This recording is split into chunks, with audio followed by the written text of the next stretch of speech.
before we get into the video, just for anybody who is new or is not aware, I do have channel memberships open, 99p a month for an extra video every week and more benefits like custom emojis and stuff. I also make custom videos on Fiverr and Fourth Wall, and I have recently joined a new site called Lushify. It is in alpha right now, so it's very, early on, but essentially it's gonna be a platform for just ASMR, so that seems exciting. But yeah, let's just get into the story. As always, the credit and the link to the story will be in the description, but this one is by unwanted_sanity, and it is titled, I grew up on an island with one rule: never talk about the other island. I was born on an island that only really had one rule, the kind that wasn't spoken but lived in people's posture, the way their mouths tightened, the way their eyes avoided a certain part of the sea. We were never to talk about the island across the water. It sat to the east, a half-mile off of our shoreline. You couldn't miss it. You'd see it from almost anywhere on our side, past the docks, over the tree line, from the cliffs on the northern edge where the goats grazed. It was always there, sitting still, never changing. A piece of land so close you could row to it in under an hour, though nobody ever did. I can't remember a single adult ever naming it, not even once. And if you said something about it, even by accident, someone would shut it down immediately. Not angrily, just firmly, like flicking a candle out. One time when I was little, maybe 7 or 8, I pointed across the water and asked my mother if anyone lived there. She didn't scold me. She didn't say anything at all. She just took my hand and led me inside, like I'd asked where babies come from or what happens when you die. That kind of silence. Another time, I asked my grandfather if he'd ever been. He was cleaning fish out by the shed. He paused just a second too long before saying no, then added, never ask about it again. And that was that. It wasn't forbidden in a way dangerous things are forbidden. It was deeper, like the island didn't want to be spoken of, and the people here had agreed to let it be. Our island wasn't big. You could walk across it in a few hours if you didn't stop. There was the village near the western bay with its stone paths and wood-slated houses, and the small church where we held market on Sundays. A few scattered farms, a fishing dock, the old watchtower from before my time that no one used anymore. It was quiet, steady, the kind of place where every door creaked the same way and you knew it passed by just from the sound of their cough. The trade boat came once a week, usually before noon. We never saw where it came from. It always arrived from the mist. It brought flour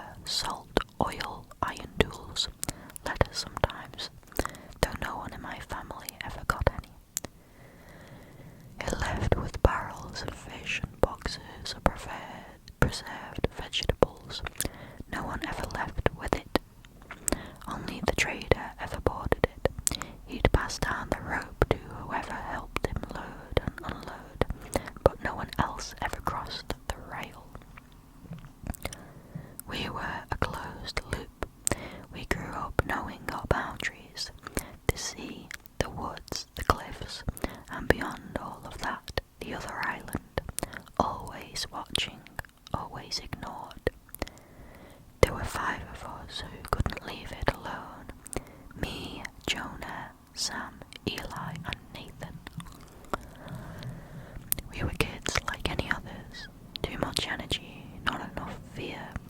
We ran barefoot through the brush, built slingshots from driftwood, dared each other to knock on the widow's door. We spent hot days pretending to be soldiers and cold nights pretending we weren't scared of ghosts. We stole things, but nothing important. Apples, candles, once a bottle of wine we didn't even like.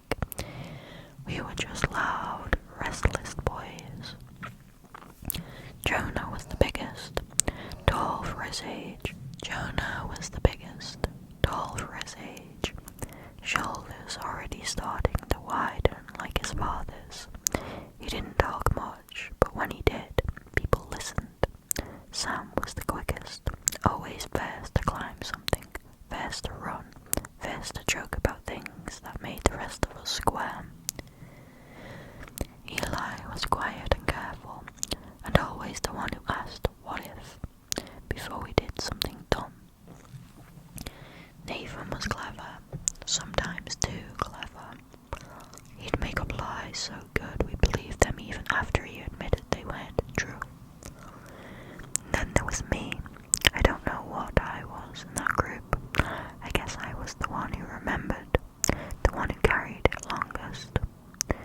We never said it out loud, but we all watched the island, from the rocks by the southern cliff, from the upper fields when the wind cleared the trees, from the shore when we were supposed to be fishing but spent more time staring at the horizon.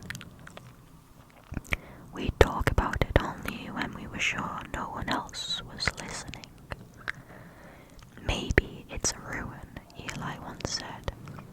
Like people used to live there, but something happened. Sam snorted. What, like ghosts? Maybe it's where the trader comes from, I offered. He never says. Jonah said nothing, just stared into the distance. We didn't speak of it often, and when we did, it was always with the half-serious tone kids used when they're testing how far they can push something without making it real. But over time, the idea started to settle, not in our mouths, but in our bones, like it had been waiting there all along. We didn't plan it then, but I think we all knew we would. It was Jonah who said it first.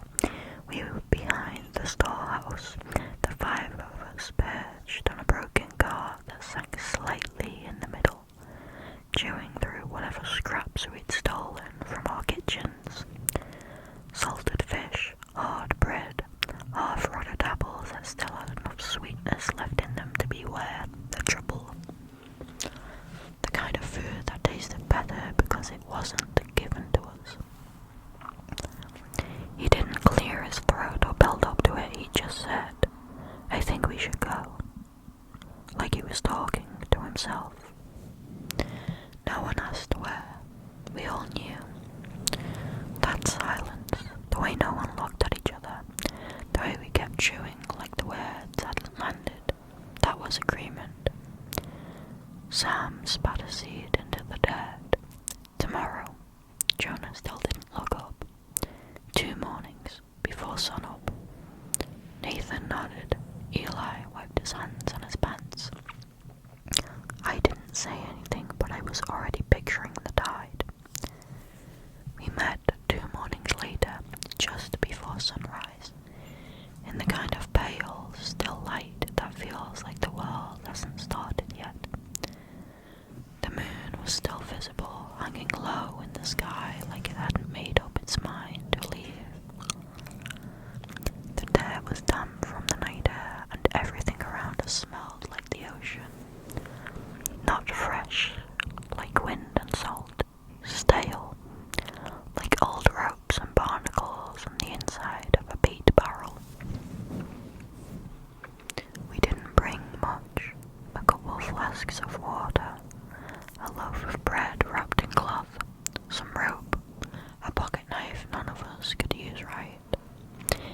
Eli brought his father's compass.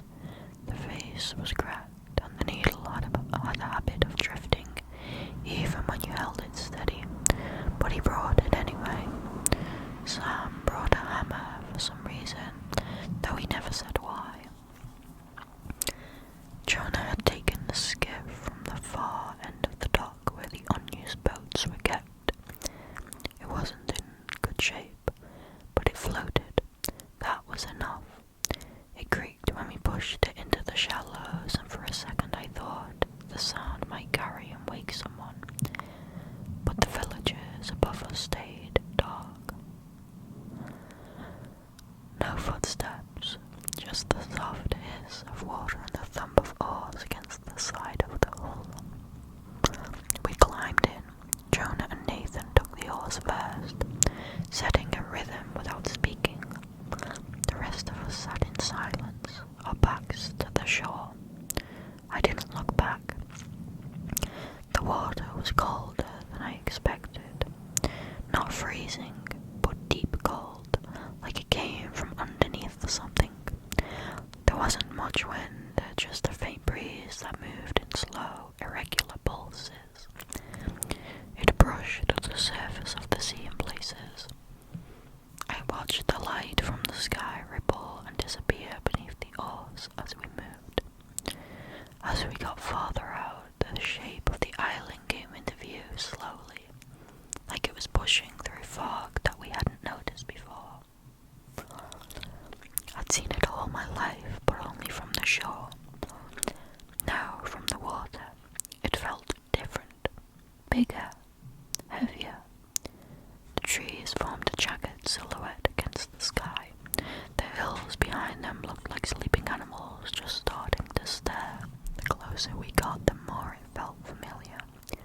The shape of the coastline, the slope of the land. It was like rowing toward a memory, one you couldn't fully place until you were inside it. There was a moment, maybe halfway across, where I turned to look behind us and saw that our own island was already fading into mist. A low fog was moving in fast, curling over the water like smoke through grass. The beach, the houses, even the trees, gone. Just a soft grey smear behind us. It looked farther away than it should have. Fins, Sam said, and he said it too calmly, like he was trying not to cause a stir. We all looked just to the right of the boat. Something slid under the surface, long, smooth. It passed without a sound. Then another, and another. 4, maybe 5, just below the waterline, circling in wide, slow arcs. I couldn't see their shapes fully, but they moved like they had a purpose. Sharks, Jonah said under his breath. Black tips, I think. Eli leaned forward. How can you tell? Jonah didn't answer. He just started rowing faster. So did Nathan.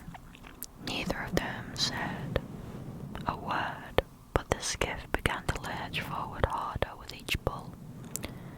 Sam reached down for the hammer in his bag and gripped it like it would make a difference. The boat started to wobble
clattered against the boards.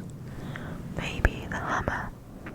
A second later, one of the bags split open and spilled across the bench. Bread, rope, the knife, all sliding toward the low side. Out, someone yelled. We didn't argue, we moved. The skiff was already sinking under us, one side dipping hard. I kicked off the bench and dove, not even sure if I was jumping or falling. Water swallowed me to the neck. The cold hit like a punch and my breath locked up in my chest.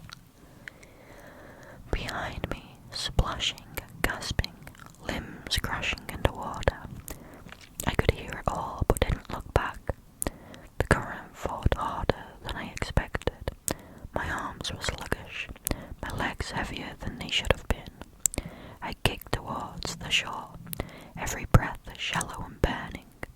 Something brushed past my foot, too fast to register, too soft to be a log.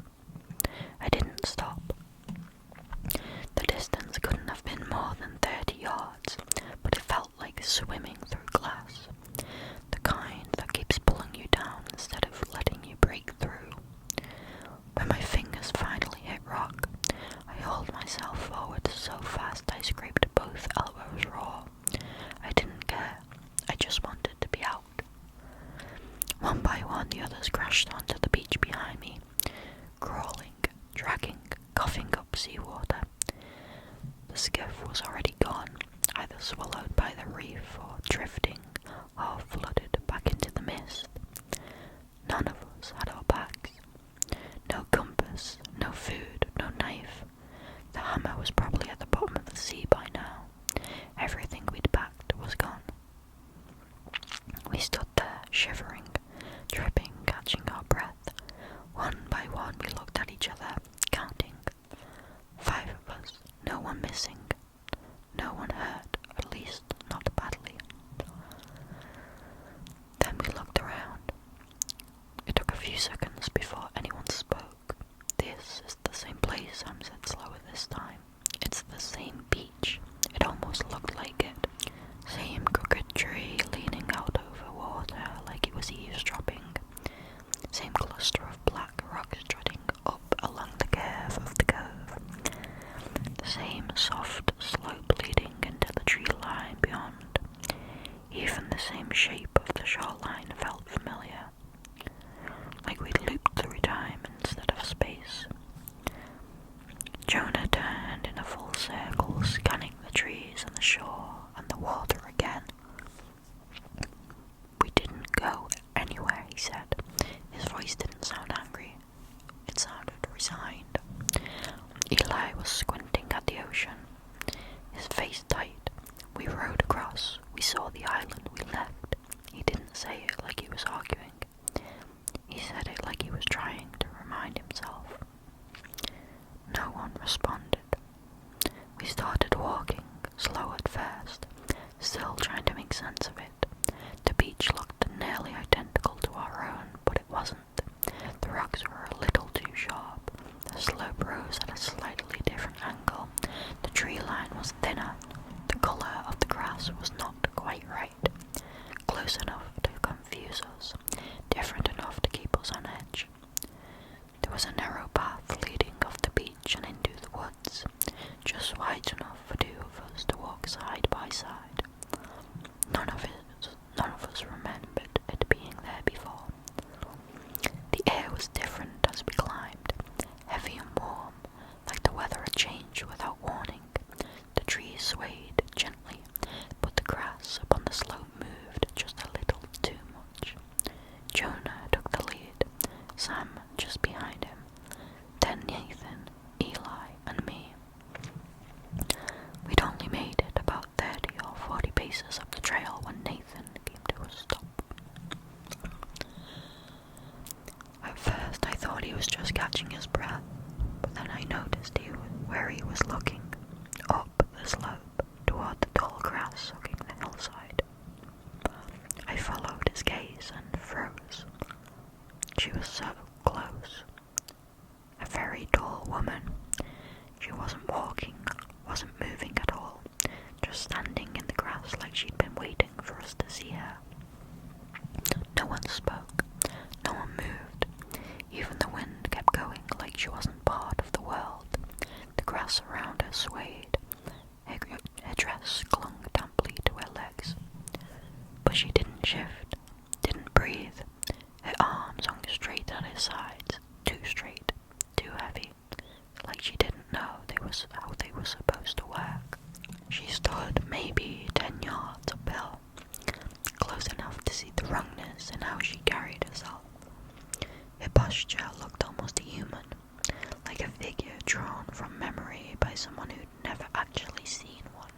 us we saw her.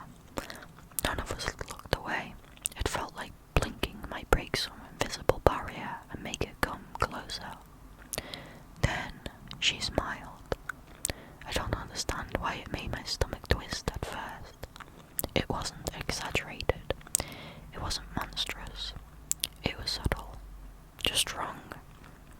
Her mouth stretched into what should have been a smile, but the shape was off.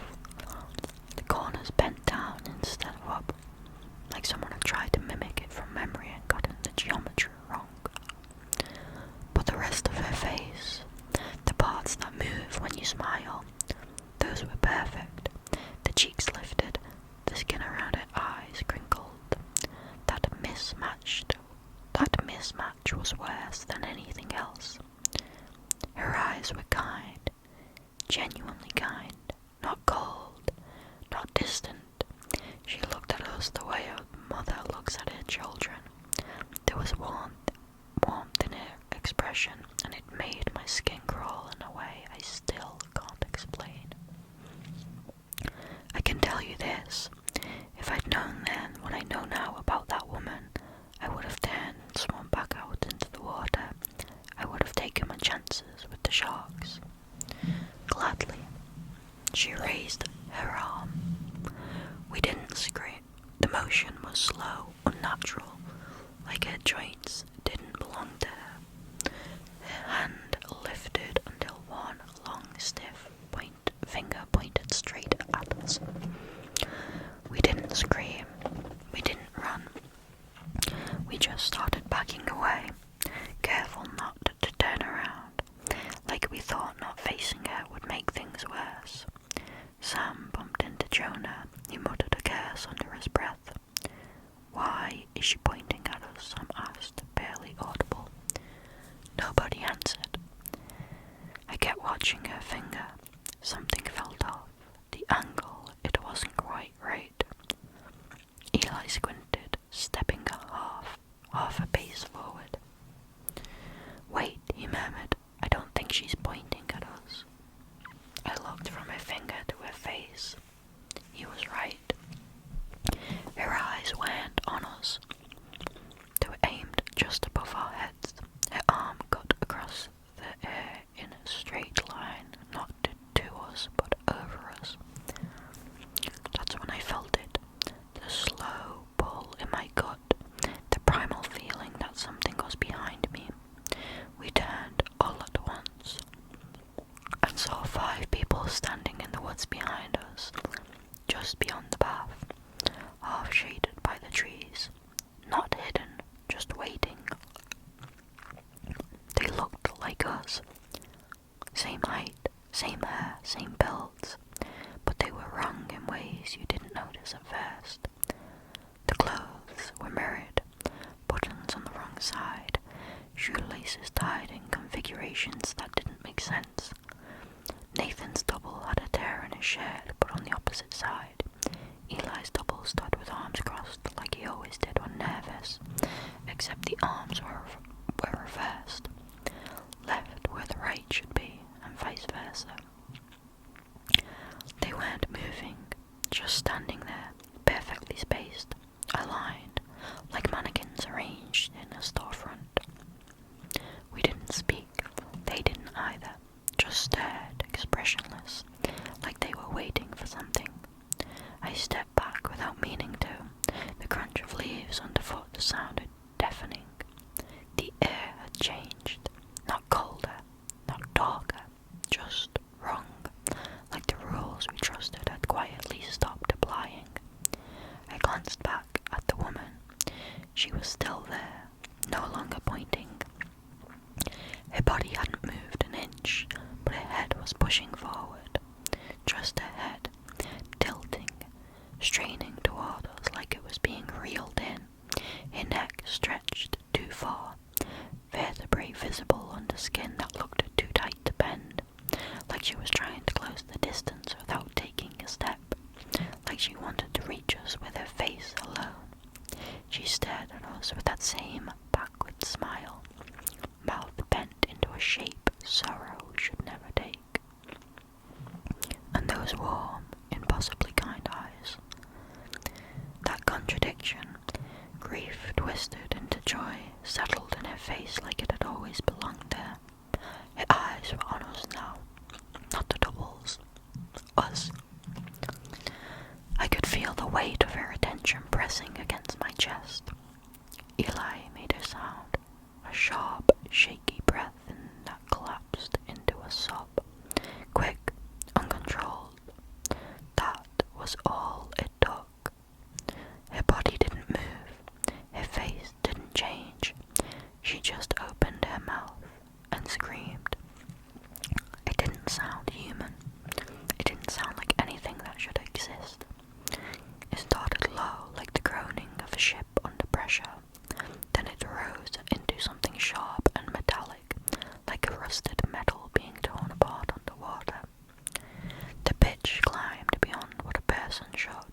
No fade, no echo, just gone. The silence that followed hit just as hard. My hearing felt muffled, like I'd been underwater. For a few seconds I could only hear my own breathing, sharp and uneven. When I looked up, she was gone. And the others, the ones who looked like us, they were gone too. Disappeared without a trace, like they'd never been there at all. I want to go back, Eli said behind us. His voice cracked halfway through. We shouldn't have come here. We need to leave. None of us answered. We didn't have a plan for any of this. We didn't even know what this was. I think we are home, Nathan muttered, but it came out wrong. No one agreed. No one even looked at him, because whatever this place was, it only looked like home. And now it knew we were here. We had no boat, no choice, so we moved inland. There wasn't a conversation about it, no group decision, just a quiet understanding that staying where we were felt worse than pushing deeper into the island. We didn't know what we were looking for, maybe shelter, maybe sense, but doing nothing seemed like asking for whatever came next. The forest swallowed us quickly. The path that had been there a few minutes ago disappeared behind a wall of brush and bark. The deeper we walked, the stranger everything became. The trees were wrong, not in obvious ways, nothing that would scream out to someone who'd just arrived, but we knew trees. We'd grown up climbing them, chopping them, counting the rings of ones that had fallen in storms. And these felt like copies, imitations, like something had tried to recreate them from memory and missed the proportions. Too many knots, branches that twisted back toward the trunk, bark that felt like a damp cloth when your hand brushed past it. The ground was soft, but not with moss or leaves. It felt loose, like something had recently shifted underneath it. The air smelled like iron and mildew and something sweet rotting deeper in the woods. Eventually we found a clearing, no wider than a fishing boat. A fallen tree split it down the middle, half uprooted, with thick green moss crawling along its trunk like veins. Jonah sat down on it, hands on his knees, his face pale. What the hell was that? He asked. No one had an answer. Sam was pacing again, running a hand through his hair over and over. Eli stood with his back to a tree, eyes scanning the brush as if he expected the woman or something else to step through it at any moment. That's when we heard a click. Soft, mechanical, out of place. Not a branch snapping or the wind shifting, but the distinct sound of a latch lifting, a door opening somewhere ahead of us in the woods. None of us had to move toward it, but we did. No one suggested turning back.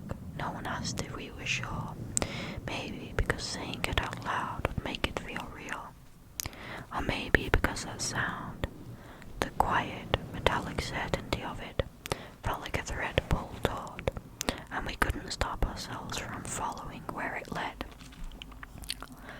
As we moved, the forest didn't grow thicker, it grew darker. The light filtering through the trees lost its sharpness, not just shade, like the sunlight itself had started to dim before it reached the branches. The air pressed in again, not sharp like on the beach, heavier like something watching had started to breathe. Eventually the trees broke into another clearing. The grass here was shorter, yellowed and dry, crunching underfoot, and in the middle of it stood a house. None of us spoke at first. It wasn't broken down or ruined, just old. Weathered boards, sun-faded paint, a small porch sloped slightly to one side, and the roof looked like it had sagged a little in the middle, like something heavy had once sat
smell hit first, just stale air and old wood, like a room that hadn't been opened in too long.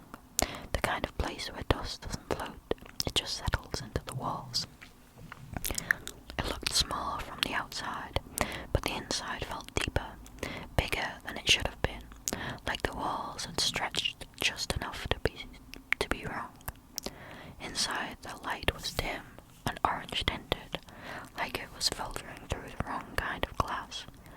The hallway was narrow, a coat rack on one side, faint scuff marks on the floor, a chair in the corner that looked familiar, though I couldn't say why. Nathan stepped in first. We followed, slow. Nathan was quiet. He was looking at the photographs on the wall. They were of his family, his parents, his sister, him, but everything was reversed. His dad's watch was on the wrong wrist. His sister's birthmark had switched sides. The smiles looked normal at first until you stared too long, too symmetrical, too wide. To the right, a doorway led into what looked like a living room, mirrored. On our island, Nathan's living room was to the left when you walked in. Here it was flipped, not just the layout, everything. The furniture was the same kind, not identical but close. Same colours, same wear patterns. A clock on the wall ticked just a half beat slower than it should have. The painting above the mantel showed a landscape we all recognised, except the river ran in the wrong direction.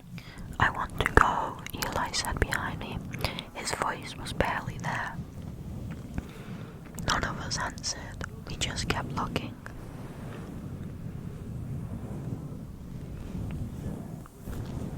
The room held us, not physically, but in a way that a nightmare does, where the air feels thick and stepping backward might wake something up.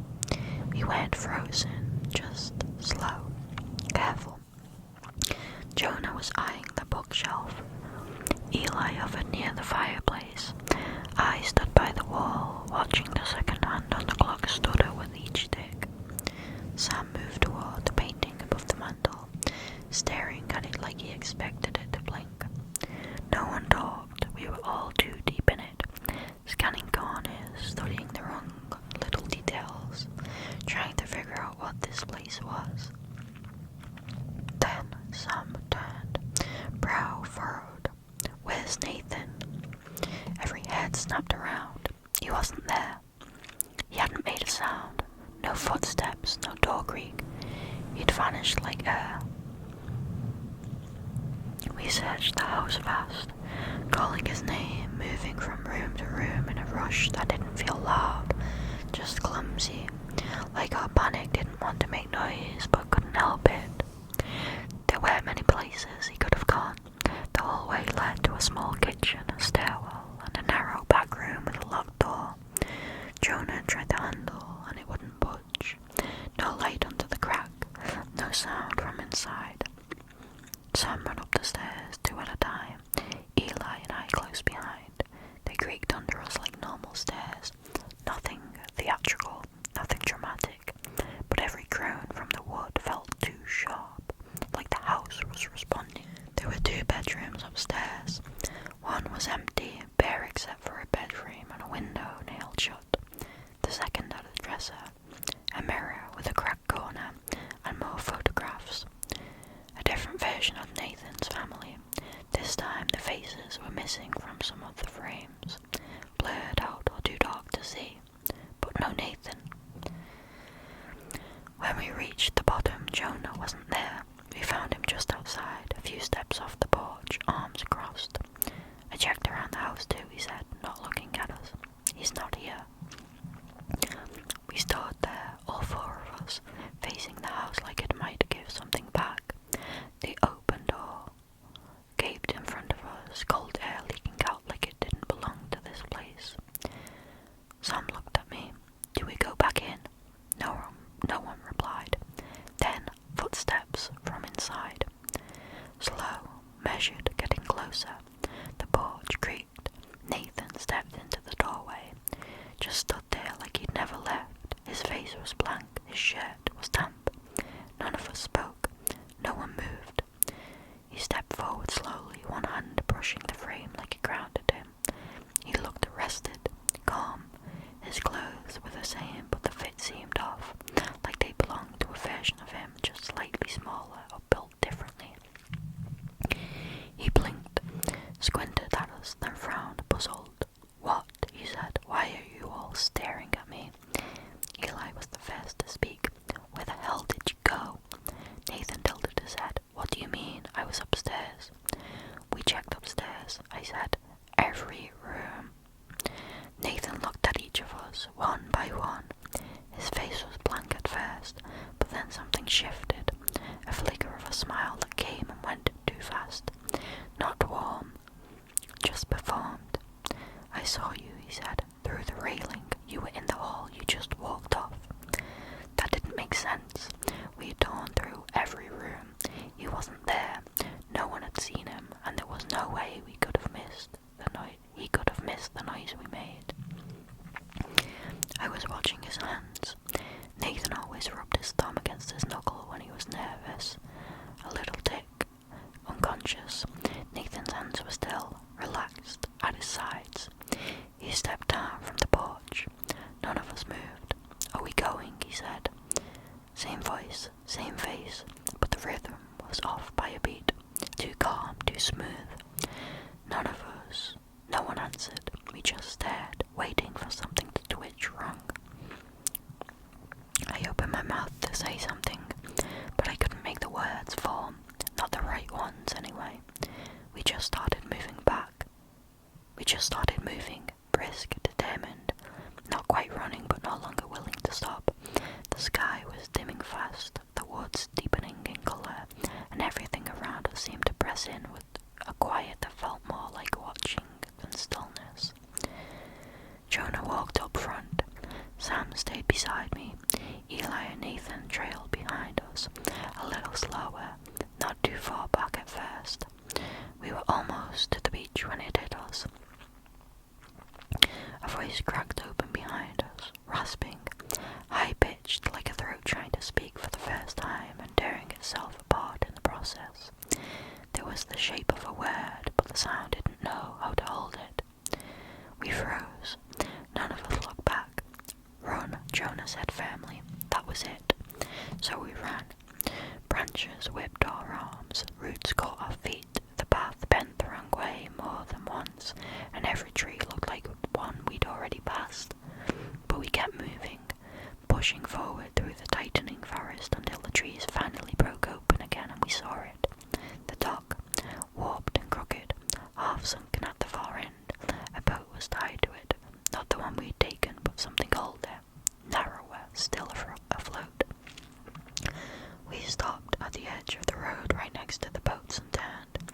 I checked to make sure everyone was with us. Eli was not. I watched the clearing, expecting to see him jogging up behind, cursing or out of breath, but the bend in the path stayed empty. We waited. A few more seconds passed. Then we heard it.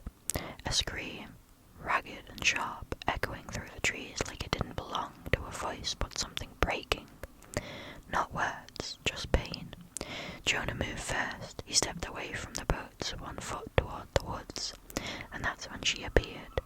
She walked slowly out from the bend of the clearing. Circling into view, cradled in her arms, was Eli. He was still screaming. His body writhed, legs kicking, hands clawing at his shoulders. She didn't struggle. She didn't even seem to notice. Her arms were wrapped tightly around him, pulling him against her chest like a mother calming a child in the middle of a tantrum. Her face was fixed on us. Not Eli, not the forest, just us. Her eyes never left ours, like she wanted us to see everything, and we did. The same downward smile carved her mouth into a deep, strained curve. It looked like the expression had been sculpted into her face with wire, pulled tight and wrong. But her eyes told a different story. Soft, glassy, full of warmth, like she was watching something beautiful unfold. As she held Eli tighter, her lips quivered slightly, as if the shape was difficult to maintain. Her cheeks twitched like they couldn't decide whether to frown or laugh. She was trying to be gentle. She wanted us to know that. Eli was screaming.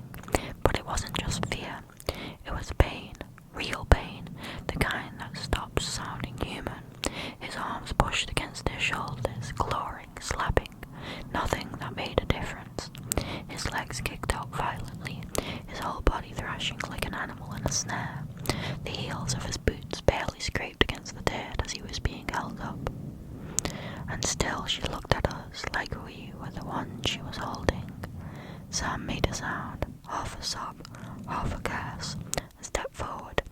Jonah grabbed his arm. "We can't," he whispered, his voice cracking. "We can't." But we all took a step anyway. I did. I felt my foot move before I meant it to, like something in me couldn't stand still and watch. Then Eli screamed again, louder this time, high and desperate, roar at the edges, the kind of sound that burns your throat even when you're not the one making it. He kept kicking, kept trying. She didn't flinch, didn't tighten her grip suddenly. It wasn't violence, it was pressure, steady, controlled, like she was soothing him into silence, one bone at a time. His screams of agony unraveled into a choking, broken gasp, like even his voice was giving out. Then we heard it, a single crack, subtle, quiet, like a thick branch snapping underfoot. Eli jerked once in her arms, then stopped moving. His head lolled against her shoulder, his arms dangled at his sides, empty of fight. She didn't stop smiling. She held him there, still watching us. Her eyes locked onto ours like she wanted to see what we'd do next. Her fingers brushed his back in slow, meaningless circles, like she was soothing him to sleep. Jonah stepped back first, then Sam. I followed. I didn't even think, I just moved. The boat scraped against the rock as we pulled it into the water. Nathan hadn't spoken. I looked at him just once, and I wished I hadn't. He wasn't crying, wasn't breathing hard. He was standing completely still, watching her, and there was something small and soft at the corner of his mouth, an attempted smile, just enough to be seen, just enough to be wrong. We climbed into the boat, pushed off. No one looked back except me. She was still standing at the edge of the trees, Eli's body limp against her chest, one arm wrapped around him like he was hers, and then the other one lifted slowly. She waved. We didn't speak on the water. None of us touched the oars at first. The tide pulled us gently, like the sea itself was too tired to fight. The sun had almost slipped beneath the horizon, casting everything in that strange copper light that made the world feel unreal, like you're seeing it through memory instead of your own eyes. Jonah finally took one oar, Sam the other. I sat in the middle, arms locked around my knees, staring at the rippled patterns behind us. I don't remember when we lost sight of the mirrored island. I just remember the moment the real one came into view. The same island we left, same houses, same hills, same docks. But we didn't come back whole. One of us was dead, and one of us came back wrong. There was a crowd at the shoreline. People from the village, parents, a few older brothers, a grandmother with her arms folded tight. They weren't shouting or pacing or scanning the horizon. They just stood there like they'd been waiting. The boat scraped against the sand. Hands reached out. My father, Sam's mother, Jonah's uncle.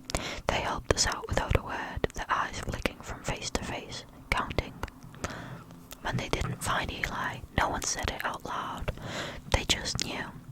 His mother began to cry, quiet at first, then sharp and shuddering.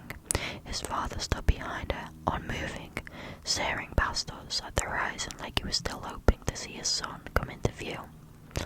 One of her older villagers, maybe the priest, maybe just someone who'd done this before, put a hand on her back gently and led her away. She didn't resist, she just let herself be led, walking like someone made of paper. Someone reached for Nathan and pulled him ashore, calm and deliberate. His mother rushed forward next, throwing her arms around him, clutching him so hard it looked painful. She was crying too, but it was different. Her hands twisted in the back of his shirt, but her face stayed tense, like she was trying to convince herself this was really him, like she already knew she'd have to let go again. Nathan didn't hug her at first. He stood stiff for a second. Then, slowly, he wrapped his arms around her. When she pulled back to look at him, something shifted in her face. Her hands stayed on his shoulders, but her fingers had gone stiff. Her eyes scanned him like she didn't recognize what she was holding. Nathan smiled. "You're holding me like I died." His voice was almost playful. Almost. He let out a small laugh, quiet, thin. His voice was like he wasn't sure if the joke had landed. It was too practiced. It started too fast and ended too late, hanging in the air like it didn't know when to stop.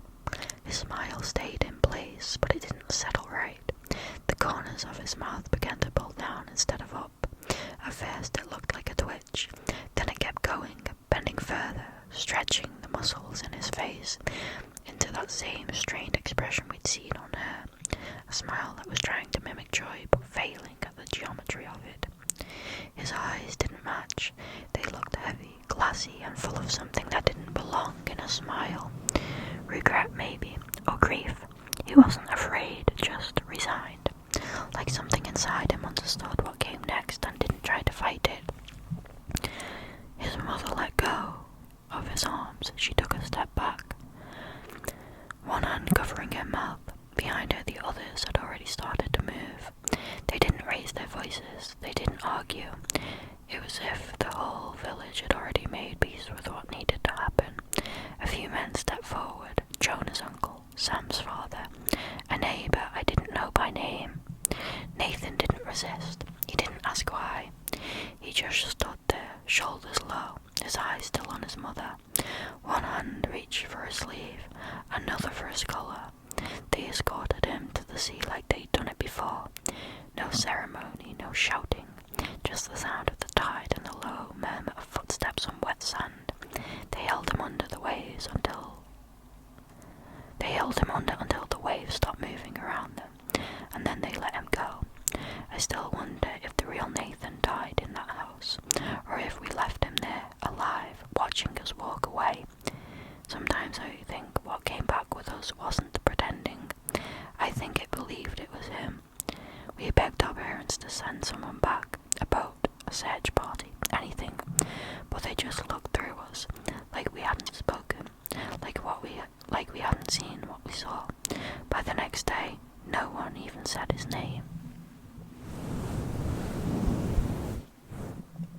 That was a really